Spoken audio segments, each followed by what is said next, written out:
So here we have the Toyota Yaris Hybrid Automatic on a 68 plate. I'm going to start off by showing you around the outside of the car, and then we'll hop in and run through some controls on the inside. But from the outside you can see that it's a 5-door car with alloy wheels. Let's start off inside the boot and then work our way around the rest of the car from there. As we approach the back of the car, you'll see we have plenty of boot space along with that 60-40 split folding rear seat should you wish to increase this space even further.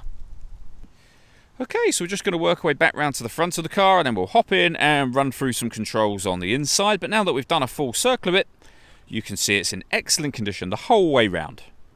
Just briefly before we climb in, I think it's what we're seeing the interior from this exterior point of view. There's plenty to run through on the dashboard, so let's hop in and we'll do that right now. Okay, now that we're inside the car, we're going to start with the dials. On the right hand side we have the speedometer and fuel gauge, and on the left hand side we have the gauge that will let you know whether the batteries are charging, whether you're driving in eco mode or the power band of the car. So mainly the engine, if you like, will be in this section here. In the centre you can see the total miles for the car, which are 13,347.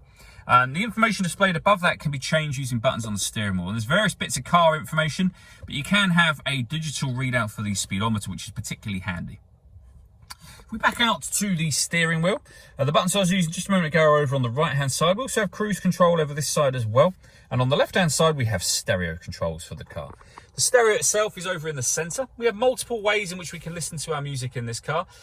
AM, FM and DAB radio. We can stream our music wirelessly via Bluetooth audio. This is an app. You can listen to music through that if you wish to. We have iPod and USB input as well. And if I pop the car into reverse, this car's also got a full colour reversing camera with guidelines showing you what direction the car is headed in relation to the image that's being shown on the screen. Below that, we have dual zone climate control. So you can adjust the passenger and driver temperatures. You can increase and decrease the fan speed. You can determine where you'd like the air to be redirected once it enters the car, and then press that button to turn the air conditioning on, and obviously same again to turn it off, or hit auto, and the car will take control of the direction of the air and the fan speeds to maintain those temperatures that you've asked for. You can override that simply by readjusting the fans and putting it back on whatever setting you want it on here. Beneath that we have a 12-volt charging socket, and then USB and auxiliary inputs for your music. We then have the gear lever for the fully automatic gearbox. And then on the bottom here, we can turn the traction control off. We can put the car in eco mode, and EV mode forces the car into its electric mode if there's enough charge in the vehicle to do so.